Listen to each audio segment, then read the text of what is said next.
Biden warns Netanyahu an assault on Rafah would cross red line. More than 1 million Palestinians have taken refuge in city, which is Israel's next target in war against Hamas.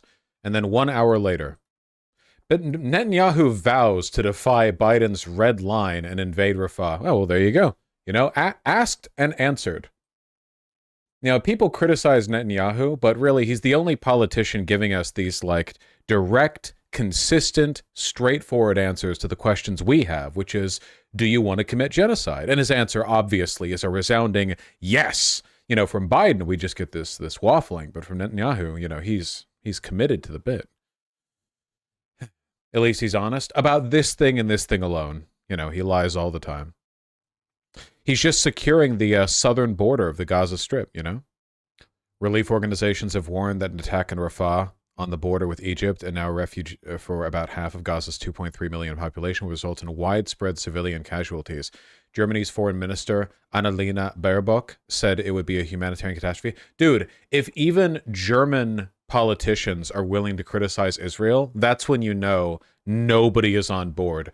Germany is so because their government is terrified of the criticism that they would receive from Zionists if they criticized Israel in any way, shape, or form.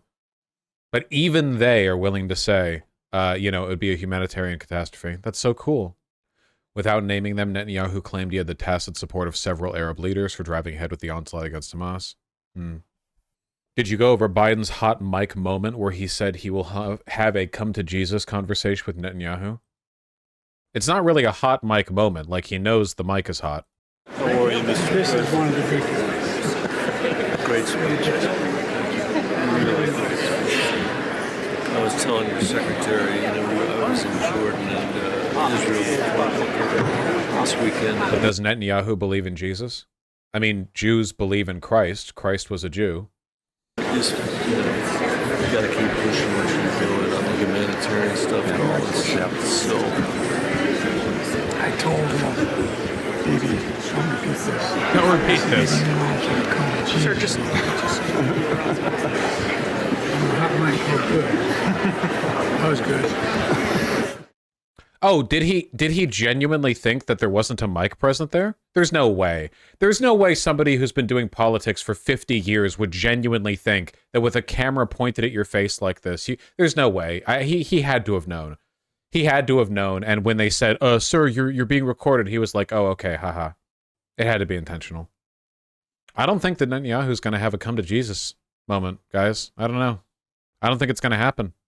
Judaism doesn't recognize Jesus as ever existing. That's Islam. Only in the U.S. do some Jews think that. Only in the U.S.? Really? Jews broadly don't believe in the existence of Christ. I know they don't think he's the Messiah, but whatever. Doesn't matter. I don't think Netanyahu was genuinely motivated by any sincere Jewish belief or whatever, so it doesn't matter. Netanyahu claimed the sea convoy as his idea in the interview and denied people were starving. Okay, yeah, so this basically confirms it. If Netanyahu actually was the one who came up with the idea of America building a dock in the Gaza Strip, he would have announced it first. The fact that he's now claiming it was his idea means he didn't want Biden to go through with it, and he's trying to lay claim to it now because he doesn't want to seem weak, because he can't actually stop the U.S. from doing whatever they want. Yeah, okay, so that confirms that. So the fact that he would then immediately say, like, yeah, no, we are going to invade Rafah, kind of makes it seem likely then that this is some kind of reprisal, or that he's acting spitefully. He also predicted the fighting could end in as little as a month. We've destroyed 3/4 of Hamas's fighting terrorism battalions, and we're close to finish them. I know you can find the footage out there, but it really is crazy how little evidence there is of the IDF fighting Hamas.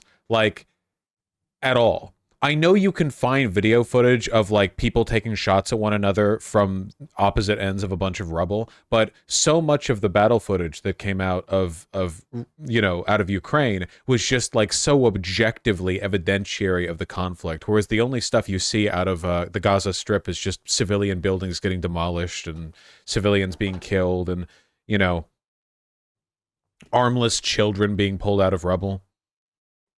There's a lot of footage of them killing innocent, deaf old people and finding pristine, well-charged iPads with Adolf Hitler as the lock screen. So that's a good sign with the Doc right, Vosh, that Netanyahu seems to be acquiescing. Well, if anything, it's an indication that Netanyahu would acquiesce to anything the United States did. Because as much as Netanyahu talks a big game, we're the United States. If Netanyahu doesn't want a Gaza Strip doc, but we just do it anyway, maybe there are a bunch of other things we could do that he would have no choice but to go along with, you know? Maybe maybe, just engage in this hypothetical with me. Maybe we're the global superpower. Possibly. It might be true. That's Russia, Vosh. True. Yeah. The real superpower. Still, Netanyahu was careful in his criticism of his American counterpoint and even more circumspect when asked whether he would prefer Republican candidate Donald Trump. The last thing I want to do is enter the American political arena, he said. See, Netanyahu wants Trump because lunatic fascists like lunatic fascists. It's not subtle. But he also knows that if he publicly supported Trump, it would immediately ostracize literally tens of millions of American Zionist liberals, because there are a lot of dumbass American liberals who are voting for Biden and who think that, like, Israel is the Middle East's only democracy and they're like the pro-gay rights bastion of the Middle East and so on. So if Netanyahu just flatly stated, you know, Donald Trump is better than Joe Biden, it would only serve to his detriment. The artifice of bipartisan support is very much like something he's trying to take advantage of. Domestic support plummeting.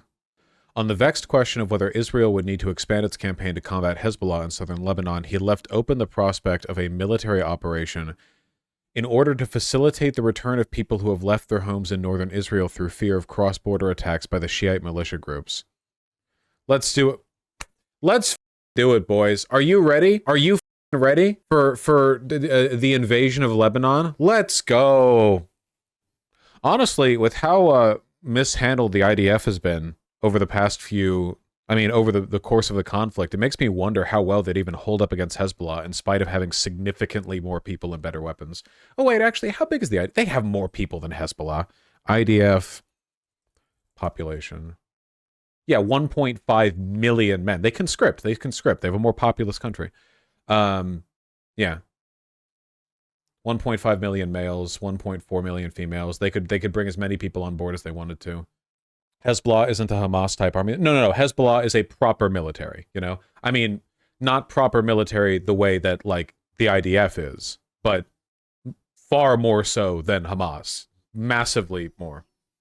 I wonder how much more popularity Netanyahu would lose with a draft. No. I don't know how well that would go considering Lebanon is UN recognized, and the Lebanese government doesn't actually like Hezbollah. At least on paper, it's complicated.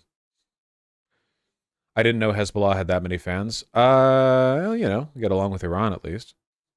Lebanon is more populous, but yeah. Wait, does Lebanon have more people in it than Israel? Is that true? Population 5.6 million. No, that's less than Israel. 5.6 million. I think Israel's more than that. Population for Israel's 9.3. They're both so small. Dude, like, we're literally talking about countries that have less people and less land than American states. It's so... Lebanon is fragmented hard, though. Yeah, to be sure. But, like, the military power in Lebanon is Hezbollah, right? Even though if it's not, like, an official...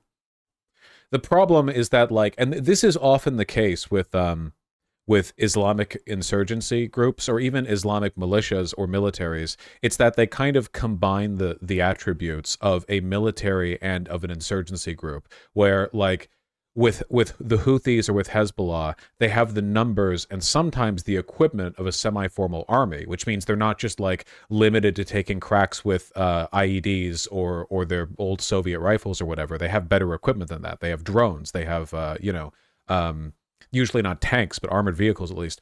But at the same time, they take to ground really well, so they're really difficult to rout out, which is kind of like what we found out with the Taliban as well. What territory does Hezbollah have? How far up north are they, like, ostensibly? Oh, this is from all the way back in 2006, so this isn't recent. Why does Wikipedia have such an old map listed here? We'll see, Frost Throne. We'll see. Is there a more recent? Whatever. It's not really relevant. Which Ring of Hell is Churchill in? Ring of Hell? Churchill? Why would he be in hell? All he did was beat the Nazis. Churchill never did or said anything about any other group that might lead anyone to impugn him morally. I don't know what you're talking about. You know, hell? Why? For Churchill? The guy who, the one and only thing he did was defeat the Nazis? I have no idea what you're talking about. Haven't the U.S. airdrops killed Gazans? Yeah, as it turns out, the quintessentially American airdrop of packing a bunch of dynamite and guns and then sending it to the Gazans for support doesn't actually work well when it's dropped from, you know, a high height.